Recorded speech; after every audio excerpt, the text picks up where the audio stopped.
Hello friends, welcome to the success Kendra. Friends देखिए, इस session में हम लोग बिहार डीएलएड एंट्रेंस एग्जाम 2024 जो अभी चल रहा है।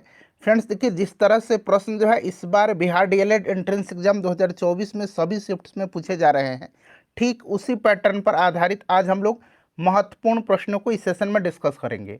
और देखिए, हमारे वीडियो से प्रत्येक शिफ्ट में 3 से 4 प्रश्न जो है पूछे जा रहे हैं, इसलिए बड़ा ही इंपॉर्टेंट यह सेशन है आपके लिए। और यही पैटर्न है इस बार बिहार डीएलएड एंट्रेंस एग्जाम 2024 में प्रश्न पूछने का। जिनका भी नेक्स्ट शिफ्ट में पेपर है वो लोग इस सेशन को ध्यानपूर्वक देखिएगा, काफ़ी हेल्प मिलने वाला है इससे आपको। और फ्रेंड्स देखिए, हमारे चैनल के माध्यम से बीपीएससी शिक्षक भर्ती परीक्षा की भी तैयारी कराई जाती है। अगर आप डीएलएड एंट्रेंस एग्जाम क्लियर कर लेते हैं, आपका जब डीएलएड कंप्लीट हो जाएगा तो आप शिक्षक भर्ती परीक्षा भी दे सकते हैं। तो अभी से चैनल से जुड़ जाइए, तैयारी बेहतरीन तरीके से कराई जाएगी। और चैनल को सब्सक्राइब करिए, बगल में जो बेल आइकन है उसको भी दबा लीजिएगा। चलिए सेशन आज का हम लोग स्टार्ट करते हैं। और आज हमारा यह तीसरा सेशन है। ऑलरेडी 2 सेशन मैंने आपको कंप्लीट करा दिया है। अगर आपने उनको नहीं देखा है तो ज़रूर देखिएगा, लिंक आपको डिस्क्रिप्शन बॉक्स में मिल जाएंगे। एक बार सभी लोग जल्दी से सेशन को लाइक कर दीजिए। चलिए फ्रेंड्स, आज का सेशन अब हम लोग स्टार्ट करते हैं। तो फ्रेंड्स, जैसे मैंने आपको बताया है कि आज इस सेशन में हम लोग बिहार डीएलएड एंट्रेंस एग्जाम 2024 जो अभी चल रहा है, देखिए पिछले शिफ्ट्स में जिस तरह से प्रश्न पूछे जा रहे हैं, ठीक उसी पैटर्न पर आधारित हम लोग महत्वपूर्ण क्वेश्चंस को इस सेशन में डिस्कस करने वाले हैं। जीके और साइंस के, यानी कि सामाजिक अध्ययन और विज्ञान के साइंस के प्रश्नों को इस सेशन में हम डिस्कस करेंगे। और देखिए, यही पैटर्न है इस बार बिहार डीएलएड एंट्रेंस एग्जाम 2024 में प्रश्न पूछने का। काफ़ी इंपॉर्टेंट सेशन है फ्रेंड्स, इसको ध्यानपूर्वक अवश्य देखिएगा। जिनका भी नेक्स्ट शिफ्ट में पेपर है वो लोग सेशन से रोज़ जुड़िए। रोज़ 12:30 बजे यह सेशन आता है दिन में, ठीक है। चलिए स्टार्ट करते हैं। एक बार सभी लोग सेशन को लाइक कर दीजिए और इसका लिंक फटाफट किसी भी एक ग्रुप में जहाँ कहीं भी आप हैं वहाँ पर शेयर कर दीजिए। आप देख सकते हैं फ्रेंड्स, पहला प्रश्न ही कितना इम्पोर्टेंट है। पहला प्रश्न पढ़ेंगे कि भारत में श्वेत क्रांति के पिता के रूप में किसे जाना जाता है। काफ़ी इम्पोर्टेंट क्वेश्चन है और मुझे पूरी उम्मीद है कि इसका आंसर आप सभी लोगों को पता भी होगा। जो भी मैं एक्स्ट्रा फैक्ट्स आपको बताऊंगा उसको आप ध्यानपूर्वक सुनिएगा, वो ज़्यादा इम्पोर्टेंट होगा आपके एग्ज़ाम के लिए। तो यहाँ पर सभी लोग आंसर कमेंट करेंगे और मैं जो भी एक्सप्लेन करूँगा उसको भी ध्यानपूर्वक ज़रूर सुनेंगे। चलिए, भारत में श्वेत क्रांति के पिता के रूप में किसे जाना जाता है। तो देखिए, भारत में श्वेत क्रांति के पिता यानी कि श्वेत क्रांति के जनक के रूप में किसको जाना जाता है। तो फ्रेंड्स, ये जाना जाता है डॉक्टर वर्गीज कुरियन को। काफ़ी इम्पॉर्टेंट है। और वर्गीज कुरियन ने दुग्ध उत्पादन की वृद्धि और ग्रामीण क्षेत्र की आय बढ़ाने की दृष्टि से इन्होंने जो है ऑपरेशन फ्लड की शुरुआत किया था। इन्होंने ऑपरेशन फ्लड की शुरुआत किया था। ऑपरेशन फ्लड की शुरुआत किया था। ऑपरेशन फ्लड की शुरुआत किसने किया था। तो याद रखेंगे, डॉक्टर वर्गीज कुरियन ने। ऑपरेशन फ्लड संबंधित किससे है। तो ऑपरेशन फ्लड जो है यह दुग्ध उत्पादन से संबंधित है। दुग्ध उत्पादन से संबंधित है। अच्छा, श्वेत क्रांति का संबंध किससे है। तो दुग्ध उत्पादन से है। ये भी प्रश्न पूछा जा सकता है इस तरह से भी। और देखिए, ध्यान रखेंगे फ्रेंड्स, हर साल जो है 26 नवंबर को, हर साल 26 नवंबर को डॉक्टर वर्गीज कुरियन के जन्म दिवस के अवसर पर राष्ट्रीय दुग्ध दिवस मनाया जाता है। तो इतने सारे पॉइंट्स मैंने आपको बताया है।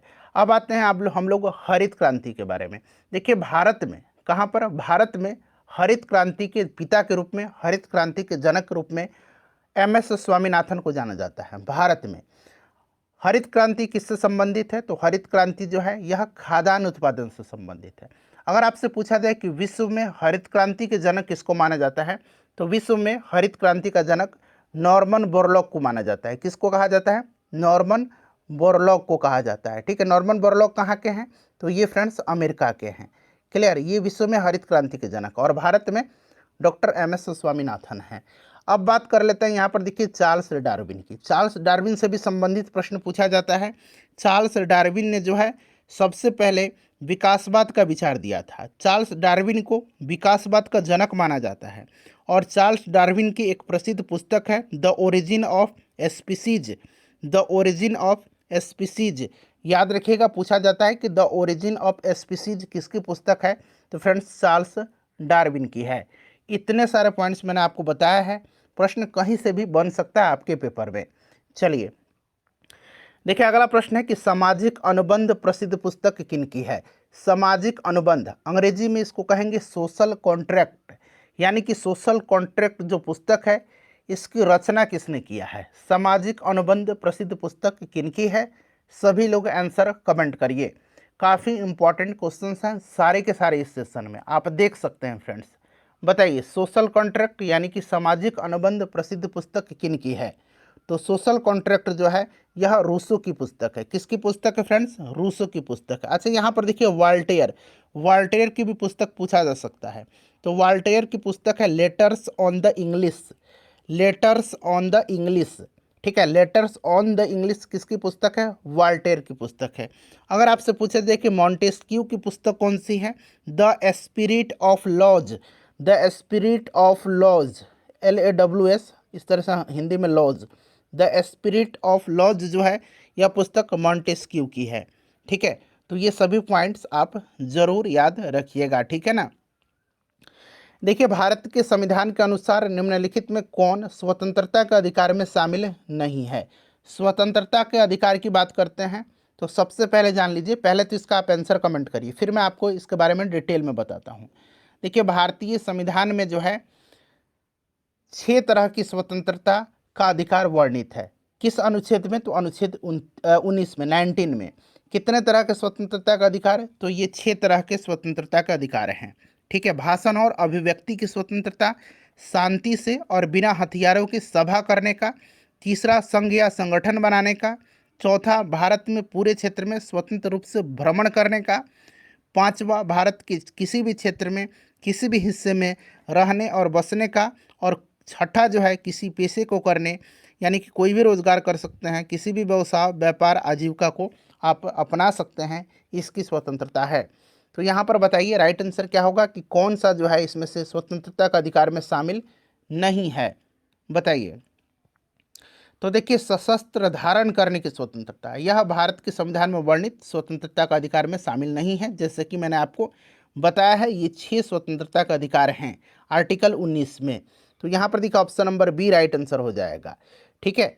चलिए, उसके बाद नेक्स्ट क्वेश्चन है कि जल प्रदूषण को मापने के लिए कौन सा परीक्षण किया जाता है। जल प्रदूषण को मापने के लिए कौन सा परीक्षण किया जाता है, बताएंगे फ्रेंड्स। इसका राइट आंसर क्या होगा, जल प्रदूषण को मापने के लिए कौन सा परीक्षण किया जाता है। तो देखिए, जल प्रदूषण को मापने के लिए जो है कौन सा परीक्षण किया जाता है, सभी लोग इसका आंसर कमेंट करिए। जल प्रदूषण को मापने के लिए कौन सा परीक्षण किया जाता है, सभी लोग इसका आंसर कमेंट करिए। सबको देखिए आंसर कमेंट करना है। जल प्रदूषण को मापने के लिए BOD यानी कि बायोकेमिकल ऑक्सीजन डिमांड, बायोकेमिकल जैव रासायनिक ऑक्सीजन डिमांड, ऑक्सीजन मांग, BOD, ठीक है ना, BOD टेस्ट जो है किया जाता है। क्लियर, इसको आप याद रखिएगा। प्रश्न पूछा जाएगा कि BOD टेस्ट किसके परीक्षण में किया जाता है, तो जल प्रदूषण का, ठीक है। बायोकेमिकल ऑक्सीजन डिमांड इसका नाम होता है। क्लियर, तो ये सब आप याद रखिएगा, काफ़ी इंपॉर्टेंट है आपके एग्जाम के दृष्टिकोण से। ऑप्शन ए राइट आंसर होगा इसका। सेशन पसंद आ रहा है तो प्लीज़ एक बार लाइक कर दीजिए फ्रेंड्स। देखिए, श्वेत प्रकाश जब प्रिज्म से होकर के गुजरता है तो जो रंग सबसे अधिक विचलित होता है वह रंग कौन सा है। तो अभी मैंने आपको बताया था कल ही वाले सेशन में कि जब प्रिज्म से, ये प्रिज्म है, श्वेत प्रकाश को जब गुजारा जाता है तो ये श्वेत प्रकाश 7 रंग में विभक्त हो जाता है। कितने रंग में, तो ये 7 रंग में, ठीक है ना, ये 7 रंग में विभक्त हो जाता है। देखिए, सबसे ज़्यादा इसमें तरंग दैर्ध्य किसका होता है, तो लाल का होता है। सबसे कम किसका होता है, तो ये बैंगनी का होता है। तो मैंने आपको बताया था कि जिसका तरंग दैर्ध्य सबसे ज़्यादा होगा उसका विचलन सबसे कम होगा, और जिसका भी तरंग दैर्ध्य सबसे कम होगा उसका विचलन सबसे अधिक होगा। यानी कि इसमें से अगर हम बात करते हैं तो विचलन सबसे अधिक जो होगा वो बैंगनी का होगा, चूँकि बैंगनी का तरंग दैर्ध्य सबसे कम है। वहीं प्रश्न पूछ लेता कि सबसे कम विचलन किसका होता है, तो सबसे कम विचलित लाल होता, क्योंकि लाल का तरंग दैर्ध्य सबसे अधिक होता है। चलिए देखिए, अगर किसी वस्तु का विस्थापन समय के वर्ग का समानुपाती है तो वस्तु गति कर रही है। बताइए, वस्तु का विस्थापन समय के वर्ग के समानुपाती है, समय के वर्ग के समानुपाती है, यानी कि विस्थापन जो है, डिस्प्लेसमेंट जो है, यह समय के वर्ग के क्या है, समानुपाती है। तो वस्तु गति कर रही है। तो देखिए फ्रेंड्स, इससे क्या है कि वस्तु का त्वरण नियत होता है और इसीलिए यह वस्तु एक समान त्वरण से यानी कि यूनिफॉर्म एक्सेलरेशन से गति कर रही है। ठीक है ना, एक समान त्वरण से यानी कि यूनिफॉर्म एक्सेलरेशन से। यहाँ पर right answer option number D हो जाएगा। चलिए उसके बाद देखिए, अखिल भारतीय किसान सभा का गठन कब हुआ था? अखिल भारतीय किसान सभा का गठन कब किया गया था? तो देखिए, अखिल भारतीय किसान सभा का गठन जो है यह किया गया था 1936 में। कहाँ पर? तो लखनऊ में हुआ था। और किसने इसकी स्थापना किया था? तो स्वामी सहजानंद सरस्वती जी ने किया था। और स्वामी सहजानंद सरस्वती इन्होंने ही इसकी अध्यक्षता किया था, पहले अध्यक्ष थे। और एन जी रंगा जो थे, एन जी रंगा, ये इसके क्या बने थे? तो फ्रेंड्स, एन जी रंगा को क्या बनाया गया था? सचिव बनाया गया था अखिल भारतीय किसान सभा का। और स्वामी सहजानंद सरस्वती को भारत में किसान आंदोलन का जनक माना जाता है, ये भी आप याद रखिएगा। ठीक है, चलिए उसके बाद देखिए, राज्यसभा के सदस्य का कार्यकाल कितने वर्ष का होता है? प्रश्न को थोड़ा ध्यान से पढ़िएगा। ठीक है ना, देखिए राज्यसभा के सदस्य का अगर इस तरह से प्रश्न पूछ देता है कि राज्यसभा का कार्यकाल कितने वर्ष का होता है, तो पहले आप इसका आंसर बताइए। ठीक है, आप लोग इसमें से इस तरह से अगर प्रश्न पूछता तो आंसर क्या होता है? एक और ऑप्शन जोड़ लीजिए, ऑप्शन ई, इनमें से कोई नहीं, इनमें से कोई नहीं। ठीक है ना, नन ऑफ द अबव बताइए, या नन ऑफ दिस, बताइए राइट आंसर क्या होगा। सभी लोग पहले आंसर कमेंट करिए। तो देखिए, राज्यसभा का कार्यकाल कितने वर्ष का होता है? तो इसका राइट आंसर ऑप्शन ई होगा। क्यों? तो क्योंकि राज्यसभा एक अस्थाई सदन होता है, कभी भी भंग नहीं हो सकता है। ठीक है ना, तो इसका कोई कार्यकाल ऐसा निर्धारित है ही नहीं। लेकिन वही प्रश्न जब राज्यसभा के सदस्य का कार्यकाल पूछा जाता है, तो राज्यसभा के सदस्य का कार्यकाल 6 वर्ष का होता है। 6 वर्ष का होता है, आपको भी याद होगा। और देखिए फ्रेंड्स, इसके 1/3 सदस्य जो है, 1/3 सदस्य जो है प्रत्येक 2 वर्ष पर जो है सेवानिवृत्त होते हैं। ठीक है, इसको आप याद रखिएगा। राज्यसभा का सदस्य बनने के लिए न्यूनतम आयु सीमा कितनी होनी चाहिए? तो 30 वर्ष होनी चाहिए। और लोकसभा के लिए 25 वर्ष होना चाहिए। लोकसभा के सदस्य का कार्यकाल 5 वर्ष का होता है। चलिए उसके बाद देखिएगा कि इनमें से कौन व्यावसायिक खेती नहीं है? कौन सा इसमें से व्यावसायिक खेती नहीं है? बताइए, व्यावसायिक खेती इसमें से कौन सा नहीं होगा? तो देखिए, इसमें से व्यावसायिक खेती जो है यह आपका ऑर्गेनिक जो आपका फार्मिंग होता है ना, ऑर्गेनिक फार्मिंग यानी कि कार्बनिक खेती, जिसको हम लोग बोलेंगे जैविक खेती बोलेंगे, यह एक व्यावसायिक खेती नहीं है। ठीक है ना, ऑर्गेनिक से अब जब आप उत्पादन करेंगे तो उत्पादन बहुत ही लिमिट में होता है, बहुत ज़्यादा उत्पादन नहीं होगा ऑर्गेनिक तरीके से, तो इसीलिए यह व्यावसायिक नहीं हो सकता है। ठीक है ना, तो यहाँ पर कार्बनिक राइट आंसर होगा। बाकी देखिए, वाणिज्यिक अनाज, मिश्रित वृक्षारोपण, ये सब आपके व्यवसायिक के अंतर्गत आ जाएंगे। लेकिन जो आपका ऑर्गेनिक है, कार्बनिक है, जैविक खेती है, ये आपका व्यावसायिक स्तर पर नहीं है अभी। चलिए उसके बाद नेक्स्ट क्वेश्चन है कि भाखड़ा नांगल परियोजना किस नदी पर स्थित है? भाखड़ा नांगल परियोजना जो है किस नदी पर? अच्छा, हीराकुंड परियोजना जो है किस पर है? यह हीराकुंड बांध कहिए, बताइए पहले इसका राइट आंसर क्या होगा। तो भाखड़ा जो है यह आपके कहाँ पर है फ्रेंड्स? सतलज नदी पर है। सतलज राइट आंसर हो जाएगा। और इस परियोजना से हिमाचल प्रदेश, पंजाब, हरियाणा, राजस्थान, ये सब राज्य लाभान्वित होते हैं। तो ऑप्शन यहाँ पर ए राइट आंसर हो जाएगा। हीराकुंड जो है ये उड़ीसा में है। और यह किस नदी पर है फ्रेंड्स? हीराकुंड महानदी पर है। ठीक है, हीराकुंड बांध। चलिए, राज्य पुनर्गठन आयोग की स्थापना, अब प्रश्न जरा ध्यान से पढ़ेंगे। राज्य पुनर्गठन आयोग और राज्य पुनर्गठन अधिनियम, दो तरह से प्रश्न बन सकता है। ठीक है ना, तो सबसे पहले तो आप बताइए कि राज्य पुनर्गठन आयोग की स्थापना कब की गई थी? राज्य पुनर्गठन आयोग की स्थापना कब किया गया था? सभी लोग आंसर कमेंट करिए। देखिए, राज्य पुनर्गठन आयोग की स्थापना 1953 में किया गया था, 1953 में किया गया था, न्यायाधीश यानी कि जस्टिस फजल अली की अध्यक्षता में। ठीक है, न्यायाधीश फजल अली की अध्यक्षता में पहला राज्य पुनर्गठन आयोग का गठन किया गया था 1953 में। और इस आयोग के 3 और भी सदस्य थे, मतलब 3 सदस्य थे इसमें। एक तो न्यायमूर्ति फजल अली थे जिसकी अध्यक्षता में किया गया था। उसके बाद 2 और सदस्य थे, हृदयनाथ कुंजरू और के एम पनिकर। ठीक है ना, इस चीज़ को याद रखिएगा। और उसके बाद है राज्य पुनर्गठन अधिनियम, अगर पूछा जाए कि कब पारित हुआ था, तो ये 1956 में पारित हुआ था, 1956 में पारित किया गया था, 56 में। तो इस तरह से आप दोनों प्रश्न को ध्यान रखिएगा। चलिए, भरतपुर पक्षी अभयारण्य कहाँ पर स्थित है? बताइए, भरतपुर पक्षी अभयारण्य जो है ये कहाँ पर स्थित है? सभी लोग आंसर कमेंट करेंगे कि भरतपुर पक्षी अभयारण्य जो है फ्रेंड्स ये कहाँ पर है। बड़ा ही इंपॉर्टेंट क्वेश्चन है, आंसर सब लोगों को कमेंट करना है। बताइए इसका करेक्ट आंसर क्या होगा? भरतपुर जो है पक्षी अभयारण्य ये कहाँ पर है? भरतपुर। बताइए राइट आंसर इसका क्या होगा? भरतपुर पक्षी अभयारण्य कहाँ पर है? सभी लोग आंसर कमेंट करिएगा। बताइए फ्रेंड्स कहाँ पर है ये? तो देखिए भरतपुर जो है ये राजस्थान में है। कहाँ पर है फ्रेंड्स भरतपुर? तो भरतपुर जो है ये आपके राजस्थान में पड़ता है। कहाँ पर पड़ता है? तो राजस्थान में होगा। राइट आंसर यहाँ पर आपका राजस्थान हो जाएगा, ठीक है ना, राजस्थान करेक्ट आंसर हो जाएगा भरतपुर।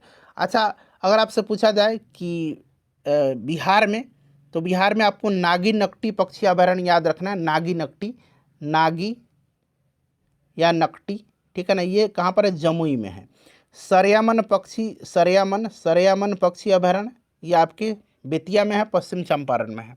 तो इस तरह से आप याद रखते हैं। गोगा बिल जो है, गोगा बिल कटिहार में है, ठीक है। चलिए फ्रेंड्स, नेक्स्ट क्वेश्चन है कि निम्नलिखित में से कौन एक अपतटीय तेल क्षेत्र है? अपतटीय तेल क्षेत्र इसमें से कौन सा है? बताएंगे इसका राइट आंसर क्या होगा?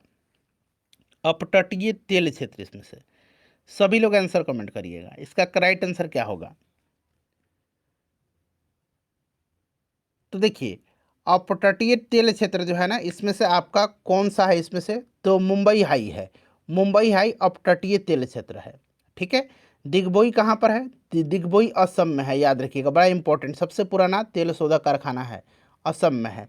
अंकलेश्वर और कलोल ये दोनों कहाँ पर हैं? ये गुजरात में है, ठीक है ना, ये गुजरात में है, दोनों गुजरात में। तो ये सब आप ध्यान रखिएगा, प्रश्न इस तरह से पूछा जाएगा कि कौन कहाँ पर है, तो इस तरह से आपको याद रखना है, ठीक है ना। चलिए अगला प्रश्न है कि इंग्लैंड में गौरवपूर्ण क्रांति, अंग्रेजी में इसको बोलेंगे ग्लोरियस रिवॉल्यूशन, ठीक है ना, अंग्रेजी में इसको ग्लोरियस रिवॉल्यूशन बोलेंगे और हिंदी में इसको गौरवपूर्ण क्रांति बोलेंगे। बताइए कहाँ पर हुई थी? अगर पूछा जाए गौरवपूर्ण क्रांति तो याद रखिएगा इंग्लैंड में। प्रश्न ऐसे भी बन सकता है कि गौरवपूर्ण क्रांति कहाँ पर हुई थी, तो आपको इंग्लैंड में हुई थी, ठीक है। अच्छा, एक गुलाबों का युद्ध है, गुलाबों का युद्ध, ये कहाँ पर हुआ था? वार ऑफ रोजेज, ये भी इंग्लैंड में ही हुआ था। बताइए राइट आंसर क्या होगा? गौरवपूर्ण क्रांति कब हुई थी? तो फ्रेंड्स यह 1688 में हुई थी, 1688 में। बड़ा इंपॉर्टेंट क्वेश्चन है। चलिए उसके बाद देखिएगा कि कौन सा लेंस अपसारी लेंस भी कहलाता है? अपसारी लेंस, ठीक है ना, अपसारी लेंस कहलाता है। बताइए कौन सा लेंस इसमें से अपसारी लेंस कहलाता है? राइट आंसर इसका क्या होगा? सोच समझ के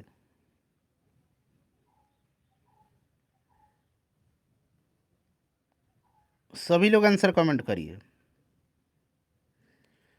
तो देखिए इसमें से अपसारी लेंस जो कहा जाता है ना, ये कहा जाता है अवतल लेंस को। किसको? अवतल लेंस को। अवतल लेंस को कहा जाता है अपसारी लेंस। क्यों कहा जाता है? तो क्योंकि यह लेंस समानांतर से आने वाली प्रकाश किरणों को फैला देता है, इसीलिए इसको कहा जाता है, ठीक है। और एक है अभिसारी लेंस, एक है अभिसारी लेंस।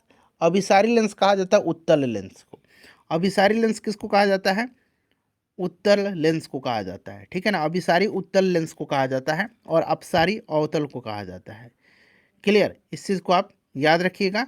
चलिए नेक्स्ट क्वेश्चन है कि विटेकर द्वारा प्रस्तावित वर्गीकरण जगत यानी कि किंगडम के अंतर्गत आते हैं। तो मैंने आपको बताया था कि विटेकर ने जो है 1969 में जो है 5 जगत वर्गीकरण का सिद्धांत दिया था। 5 जगत वर्गीकरण का सिद्धांत विटेकर ने दिया था, मैंने आपको बताया था ना। और इन 5 जगत में कौन कौन से आता है? तो मोनेरा, प्रोटिस्टा, फंजाई, प्लांटी और एनिमेलिया। पूछा गया है कि किसके अंतर्गत आते हैं, इसमें से कौन से हैं? तो देखिए Plantae, animalia, Monera, protista, fungi सभी आएंगे, ठीक है। चलिए उसके बाद देखिए हीलियम के परमाणु के एल कक्षा में कितने इलेक्ट्रॉन उपस्थित हैं? हीलियम के परमाणु के एल कक्षा में, तो देखिए हीलियम की परमाणु संख्या कितना है? एटॉमिक नंबर इसका 2 होता है, ये चीज़ पहले से पता है। इलेक्ट्रॉनिक विन्यास इसका कितना होगा? तो 2 ही होगा, और इसके के सेल में सिर्फ पाया जाता है ये 2 इलेक्ट्रॉन। ठीक है, दूसरी कक्षा में हीलियम, दूसरी कक्षा जो है वो हीलियम में मौजूद ही नहीं है, इसीलिए हीलियम परमाणु के एल कक्षा में जो है 0 इलेक्ट्रॉन होगा। क्लियर। चलिए देखिए, पेड़ पौधे के विकास के लिए कौन सी हवा जरूरी है? पेड़ पौधे के विकास के लिए कौन सी हवा जो है ये जरूरी है? बताइए, राइट आंसर इसका क्या होगा? करेक्ट आंसर इसका क्या होगा? तो देखिए, कार्बोहाइड्रेट के संश्लेषण के लिए पेड़ पौधे प्रकाश संश्लेषण की क्रिया करते हैं, ठीक है ना। और प्रकाश संश्लेषण की क्रिया वायुमंडल से कार्बन डाइऑक्साइड को प्राप्त करते हैं, अतः पेड़ पौधे को विकास के लिए इसमें से सबसे ज़्यादा जरूरी जो है ये आपका CO2 है, कार्बन डाइऑक्साइड है। ठीक है, चलिए उसके बाद देखिए, भूमंडलीकरण शब्द जो है, भूमंडलीकरण, इसका इजाद किसने और कब किया था? भूमंडलीकरण शब्द का इजाद जो है किसने और कब किया था? चलिए बताएंगे इसका करेक्ट आंसर क्या होगा फ्रेंड्स, सभी लोग आंसर कमेंट करिए। तो देखिए, भूमंडलीकरण शब्द का इजाद किया था जॉन विलियमसन ने। जॉन विलियमसन ने 1990 में किया था। ठीक है, इंपॉर्टेंट क्वेश्चन है, इसको याद रखिएगा, और ये बिहार स्टेट में भी ऑलरेडी पूछा जा चुका प्रश्न है, तो हो सकता है कि आपसे में DLED में भी ये पूछ लिया जाए। ठीक है, अच्छा, भूमंडलीकरण है क्या? अंतर्राष्ट्रीय व्यापार, निवेश और सूचना प्रौद्योगिकी के माध्यम से विश्व के विभिन्न देशों के बीच सामाजिक, सांस्कृतिक और आर्थिक जो आपके अंतर क्रिया हैं और एकीकरण है, उसी की प्रक्रिया को भूमंडलीकरण कहा जाता है। चलिए, लोकतंत्र के विकास के तीसरे चरण में किस विचार को मान्यता मिली थी? लोकतंत्र के विकास के तीसरे चरण में किस विचार को मान्यता मिली थी? बताइए, राइट आंसर इसका क्या होगा? सभी लोग आंसर कमेंट करिएगा, चारों ऑप्शन आपको दिख रहे हैं। तो देखिए, लोकतंत्र के विकास के तीसरे चरण में राजनीतिक समानता के साथ साथ आर्थिक जो समानता है उसको मान्यता मिली। तो ऑप्शन नंबर डी इसका राइट आंसर हो जाएगा, option number D correct answer होगा इसका।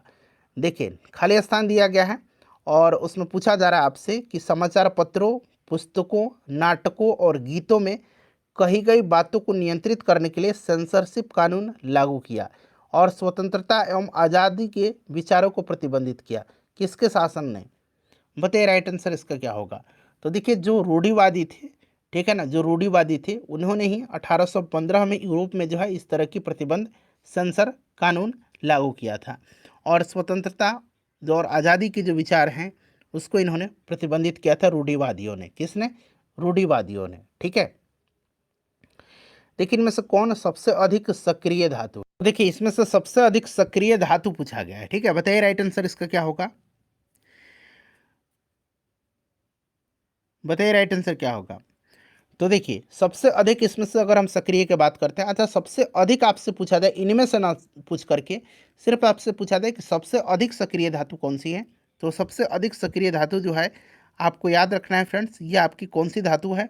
तो फ्रेंड्स, ये आपका सबसे ज़्यादा सक्रिय जो है ये आपका सीजियम है। कौन सी धातु है? सीजियम सबसे ज़्यादा सक्रिय धातु है। सीजियम सबसे ज़्यादा सक्रिय है। सीजियम के बाद कौन सा है? तो फ्रांसियम है। सीजियम के बाद फ्रांसियम है। फ्रांसियम के बाद कौन सा है? तो रूबिडियम है। रूबिडियम, ठीक है ना, फ्रांसियम के बाद रूबिडियम है। रूबिडियम के बाद पूछा जाए तब पोटेशियम है, तब सोडियम है। ठीक है, सबसे ज़्यादा सीजियम यानी कि इसका सिंबल CS है। ठीक है, उसके बाद फ्रांसियम, उसके बाद रूबिडियम, फिर आपका पोटेशियम और फिर आपका सोडियम। ठीक है ना, तो इस तरह से यहाँ पर आप देख सकते हैं सबसे ज़्यादा रूबिडियम होगा। ठीक है, सबसे ज़्यादा सीजियम, फ्रांसियम, फिर रूबिडियम। तो सीजियम तो है नहीं ऑप्शन में, फ्रांसियम भी नहीं है, रूबिडियम है, तो ये रूबिडियम होगा। चलिए, रसोई घर के बाहर भी गर्म भोजन का गंध किस प्रक्रिया के कारण जाता है? बताइए, राइट आंसर इसका क्या होगा? रसोई घर के बाहर भी गर्म भोजन का जो सुगंध है, यह प्रक्रिया हवा में फैलने लगती है, किसके कारण से? बताइए, राइट आंसर इसका क्या होगा? तो इसका करेक्ट आंसर डिफ्यूजन होगा, यानी कि विसरण के कारण होता है ऐसा, विसरण के कारण। ठीक है, चलिए उसके बाद देखिए, कीटनाशक आमतौर पर जो है किस पर कार्य करते हैं? कीटनाशक जो हैं ये आमतौर पर किस पर कार्य करते हैं? बताइए, राइट आंसर इसका क्या होगा? करेक्ट आंसर बताइए, इसका राइट आंसर क्या होगा? तो देखिए, कीटनाशक जो होते हैं एक रासायनिक पदार्थ होते हैं जो आमतौर पर विभिन्न प्रकार के जो कृषि कीट हैं जो खेतों में हम लोग इस्तेमाल करते हैं, तो जो खेत में कीट होते हैं, कीटाणु होते हैं, उनको खत्म करने और उनको कंट्रोल करने के लिए उपयोग में लाया जाता है। और यह मनुष्य का जो आपका न्यूरोट्रांसमीटर है उसको नियंत्रित करने वाले एंजाइम को बाधित करके तंत्रिका तंत्र को प्रभावित करता है। तो यह आपका तंत्रिका तंत्र को प्रभावित करता है। क्लियर। कीटनाशक। चलो उसके बाद देखिएगा कि नियत ताप और एक निश्चित गहराई में निम्नलिखित में से किस द्रव में दाब का मान सबसे अधिक होगा। नियत ताप और एक निश्चित गहराई में समुद्र का पानी में दाब मान सबसे अधिक होगा। ठीक है। नियत ताप और निश्चित गहराई में समुद्र का जो पानी है उसका मान सबसे अधिक होगा। कारण तो देखिए फ्रेंड्स, समुद्र के पानी का घनत्व सर्वाधिक होता है। ये जितना भी विकल्प दिया गया इनमें से, ठीक है ना, तो समुद्र का पानी इनमें से जो है सबसे ज़्यादा घनत्व वाला होता है, सर्वाधिक घनत्व होता है। इसी कारण समान गहराई पर समुद्र के पानी में उपस्थित दाब सर्वाधिक होगा। ऑप्शन डी यहाँ पर राइट आंसर होगा इसका। देखिए, यौगिक जिसका अणुसूत्र समान किंतु संरचना अलग अलग है क्या कहलाते हैं। ऐसे कार्बनिक यौगिक जिसका अणुसूत्र समान है किंतु संरचना सूत्र भिन्न भिन्न है, बताइए क्या कहलाते हैं। सभी लोग राइट आंसर कमेंट करिएगा इसका, क्या कहलाते हैं।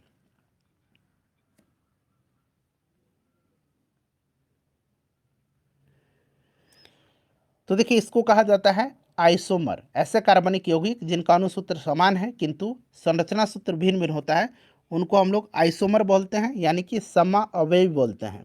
ठीक है, आइसोमर बोलते हैं। अच्छा, यहाँ पर समस्थानिक भी आपने कई बार पढ़ा होगा। देखिए, एक ही तत्व के विभिन्न परमाणु जिनके परमाणु क्रमांक तो समान होते हैं लेकिन द्रव्यमान संख्या उनकी अलग अलग होती है, ये समस्थानिक कहलाते हैं। ठीक है, चलिए, राइबोसोम किसके लिए केंद्र स्थल है। राइबोसोम बताइए, करेक्ट आंसर इसका क्या होगा। तो देखिए, राइबोसोम के बारे में मैंने आपको बताया है, राइबोसोम को कोशिका की प्रोटीन फैक्ट्री कहा जाता है। ठीक है, और राइबोसोम जो है फ्रेंड्स, ये आपके प्रोटीन संश्लेषण का कार्य करता है। ठीक है, तो यहाँ पर देखिए प्रोटीन संश्लेषण करेक्ट आंसर होगा। उसके बाद देखिए नेक्स्ट क्वेश्चन है कि कृमि खाद यानी कि वर्मी कंपोस्ट बनाने हेतु निम्न में से किस कृमि या कीड़े का उपयोग किया जाता है वर्मी कंपोस्टिंग में। आसान सा प्रश्न है, बताइए राइट आंसर इसका क्या होगा। तो देखिए, वर्मी कंपोस्टिंग में जो है कृमि खाद में केंचुआ का प्रयोग किया जाता है। ठीक है, चलिए अगला प्रश्न है कि लोकसभा में अनुसूचित जातियों के लिए कितना सीट आरक्षित है। अनुसूचित जाति पूछा गया, अनुसूचित जनजाति भी पूछा जाता है, दोनों याद रखिएगा, दोनों मैं बताऊंगा आपको। तो देखिए, अनुसूचित जाति के लिए पूछा गया है तो 84 होगा, अनुसूचित जनजाति पूछेगा तो 47 होगा। और अगर दोनों को मिलाकर के पूछा जाए कि कितनी सीटें जो हैं आरक्षित हैं तो 84 और 47 जोड़िएगा तो आपका 7 4 11 हासिल एक आया, 8 4 12 और 1 13, यानी कि 131 सीट यहाँ पर दिया भी गया है। ठीक है, चलिए, पारादीप पतन जो है ये किस राज्य में है। पारादीप पतन जो है ये किस राज्य में है। तो पारादीप जो है फ्रेंड्स ये कहाँ पर है, उड़ीसा में है। पारादीप कहाँ पर है, उड़ीसा में है। ठीक है, याद रखिएगा। चलिए, उसके बाद नेक्स्ट क्वेश्चन हमारा कि किस संधि के द्वारा अमेरिकी स्वतंत्रता संग्राम को मान्यता मिली थी। अमेरिकी स्वतंत्रता संग्राम को मान्यता मिली थी। अमेरिकी स्वतंत्रता, इस तरह से प्रश्न पूछा जाता है कि अमेरिकी स्वतंत्रता की घोषणा किस सिद्धांत पर आधारित थी। एक प्रश्न तो ऐसे कई बार पूछा जाता है कि अमेरिकी स्वतंत्रता की घोषणा किस सिद्धांत पर आधारित थी। तो ये किस सिद्धांत पर आधारित थी, नागरिक अधिकार के सिद्धांत पर आधारित थी अमेरिका स्वतंत्रता की घोषणा, नागरिक अधिकार की। इस तरह से आप एक प्रश्न याद रखिएगा। अच्छा, ये जो प्रश्न पूछा गया किस संधि के द्वारा अमेरिकी स्वतंत्रता संग्राम को मान्यता मिली थी, तो ये संधि थी पेरिस की संधि। कौन सी संधि थी, पेरिस की संधि थी। पेरिस की संधि 1783 में हुई थी और इसी के तहत जो है अमेरिकी स्वतंत्रता संग्राम का अंत हुआ था। ठीक है, इस चीज़ को आप याद रखिएगा, काफ़ी इंपॉर्टेंट क्वेश्चन है। क्लियर, चलिए अब हम लोग अगला प्रश्न करेंगे। नेक्स्ट क्वेश्चन है हमारा फ्रेंड्स, यहाँ पर आप ध्यान दीजिएगा।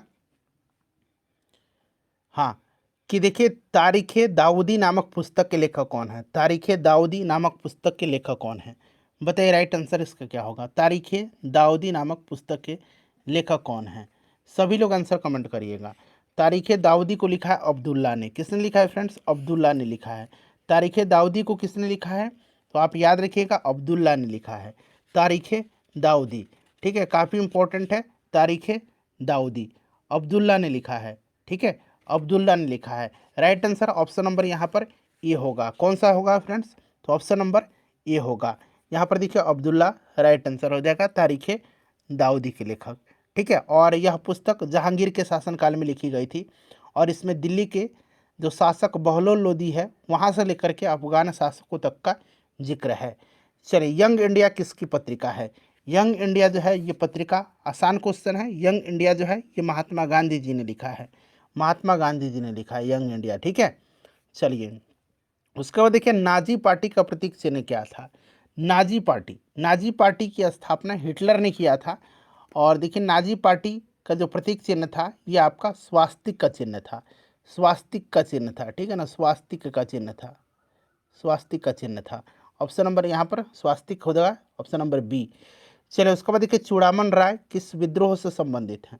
चूड़ामन राय जो है ये किस विद्रोह से संबंधित हैं? तो देखिए चूड़ामन राय का संबंध जो है ये चेरो विद्रोह से है, चेरो विद्रोह से संबंधित है चूड़ामन राय, ठीक है। चूड़ामन राय चेरो विद्रोह से संबंधित है। 1813 में चेरो विद्रोह इसी के आसपास हुआ था। क्लियर, इस चीज़ को आप याद रखिएगा। और ये चेरो विद्रोह जो हुआ था फ्रेंड्स ये आपका बिहार के पलामू क्षेत्र में चेरो विद्रोह। चलो, उसके बाद देखिए कौन सा ऊर्जा का स्रोत अनवीकरणीय है, यानी कि नॉन रिन्यूएबल है? अनवीकरणीय इसमें से आपका कौन सा है बताइए, इंपॉर्टेंट क्वेश्चन है। तो देखिए इसमें से कोयला जो है ये अनवीकरणीय है, बाकी सारे नवीकरणीय हैं, बाकी सारे क्या हैं? नवीकरणीय हैं, ठीक है ना, यानी कि रिन्यूएबल एनर्जी सोर्सेस हैं। चलिए, काली मिट्टी का दूसरा नाम क्या? अच्छा, काली मिट्टी में जो कपास की खेती सबसे ज़्यादा होती है, यानी कि कपास की खेती के लिए सबसे उपयुक्त मिट्टी कौन सी है? तो फ्रेंड्स याद रखेंगे ये काली मिट्टी है। अच्छा, काली मिट्टी की बात करते हैं तो काली मिट्टी को रेगुर मिट्टी भी कहा जाता है, तो ये पूछा गया रेगुर मिट्टी। और स्वतः जुताई योग्य मिट्टी भी इसको कहा जाता है और इसका विस्तार दक्षिण भारत में पाया जाता है, ठीक है। सबसे ज़्यादा बात करें तो महाराष्ट्र में होता है, गुजरात में भी पाया जाता है, कर्नाटक, तमिलनाडु, आंध्र प्रदेश, यहाँ पर ये पाया जाता है। चलिए नेक्स्ट क्वेश्चन करेंगे। अगला प्रश्न है हमारा कि भारत में संप्रभु कौन है? भारत में संप्रभु कौन है फ्रेंड्स? इसका आंसर आप मुझे कमेंट करके बताइएगा कि भारत में संप्रभु कौन है, ठीक है। और सेशन को लाइक कर दीजिए और शेयर जरूर कर दीजिएगा। इसका आंसर कमेंट करके बताइए कि भारत में संप्रभु कौन है। चलिए लाइक करिए, सेशन को शेयर कर दीजिए प्लीज।